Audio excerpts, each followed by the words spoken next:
Ici, on est à la Société d'escrime de Metz, donc c'est un club d'escrime. Alors certes, c'est une association, mais sportive. Donc dédiée à la pratique de l'escrime sportive, traditionnelle, classique, plutôt orientée fleuret.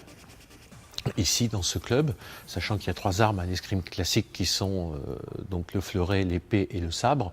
Donc les 3 armes, l'épée, donc une coquille très prononcée, d'accord, ici, et une longueur assez importante. Le fleuret, une coquille beaucoup plus fine et une lame plus courte. Et enfin le sabre, d'accord, donc qui se caractérise par la protection ici. L'épée, la seule chose qui compte, c'est de toucher. 2 pointes. N'importe où sur le corps. Donc le fleuret, pareil, uniquement les touches 2 pointes. Si je touche là, ça marche pas.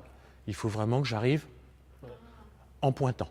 Mais avec une grande différence par rapport à l'épée, au fleuret, il y a 2 grandes différences. Premièrement, la zone de touche, elle est limitée au haut du corps, le torse, même pas les bras, juste le torse.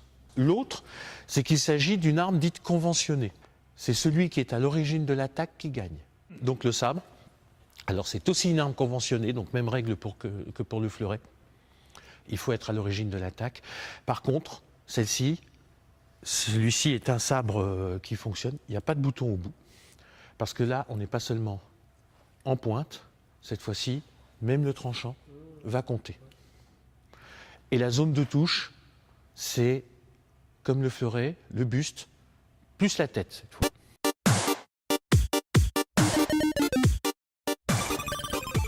Si je parle escrime pur, en assaut, l'esprit, il est à 100% consacré à comment je combats, à la stratégie du combat. Je vais faire une feinte, je vais faire semblant de l'attaquer à droite pour pouvoir passer à gauche. En fait, mon pied avant va avancer. Je vais juste poser le talon, premier temps, d'accord. Deuxième temps, je ramène le pied arrière en posant la plante. 1, 2. 1, 2. Alors là, on est sur l'init, alors je vous laisse le bruit, hein. Mais vous imaginez bien que normalement, on met ça muet. Hein. Parce que 20 personnes là dans la salle avec... c'est juste à se tirer une balle. Hein. Ok. Bon, je l'ai dit tout à l'heure, on va passer l'échauffement pour se gagner un petit peu de temps parce qu'on ne va pas faire des choses trop violentes. Donc je vais partir du principe qu'on a des chances de s'éviter le claquage. Par contre, il y a un truc sur lequel je ne vais pas passer, c'est les fondamentaux, les positions. Hein. On ne va pas se mettre 5000 ans de côté comme ça. Donc là, tac, tu casses, voilà.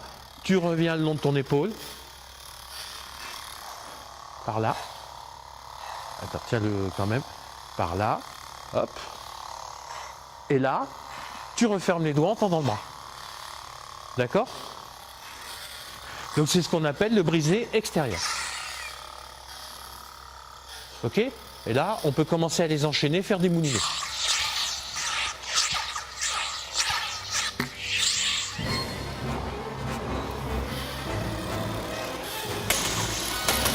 Plie de bras. Oui, ça c'est bien.